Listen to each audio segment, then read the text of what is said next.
before this, I was actually raising money, and I did successfully raise money during COVID from a UK film studio called Twickenham Film Studios. They won the Academy Award for Bohemian Rhapsody. They did the sound design for that in 2019 and won Academy Award for sound design. But they're like London, UK's oldest film studio. It's been around since I think 1905. Mm-hmm. And the investor, this is actually a funny story about me, but a funny story about like life in general.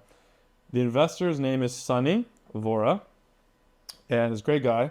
But the reason he answered my email, because I spent thousands of emails trying to raise money for a comic book company that was going to try to like growth hack comic book and IP development into like feature films, into video games, etc. I had a pretty strong vision for this company. And I sent thousands of emails, mostly never getting a response. And he said, the only reason I responded to you was because of your name.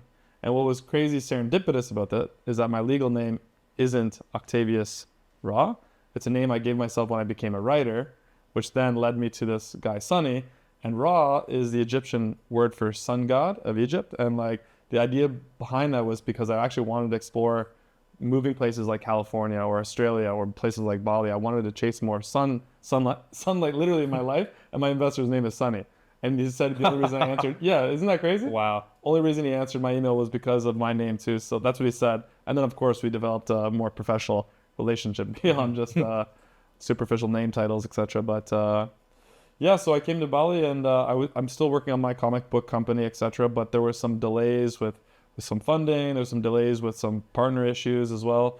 So during the NFT bull run, it was a really interesting experience because I had a chance to sort of visualize if you could do any business, what would you do? Because everything seemed to be possible in terms of fundraising for companies.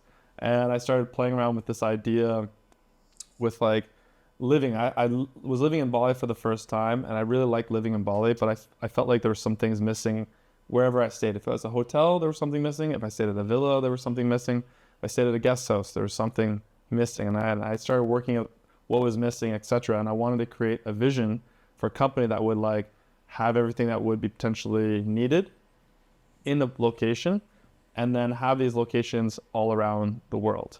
And the idea there is that whoever you are, wherever you are, you can travel to these locations, be a digital nomad, and just plug yourself into a really good quality community, really good quality living experience that satisfies your needs. And those needs are based on what I call the 4 pillars of a good life: health, wealth, happiness, and purpose. They're 4 pillars that, if they're equal, will keep your roof really strong, right? Balanced. Because if you have happiness, it's really important. But if you have no health or you have no wealth, then you're just happy, but you have a pain and you have suffering and other elements. And if you have health, wealth, and happiness, is good. But if there's no purpose, no direction, you might feel lost. So I figure that in a way that's my own like Maslow's hierarchy of needs.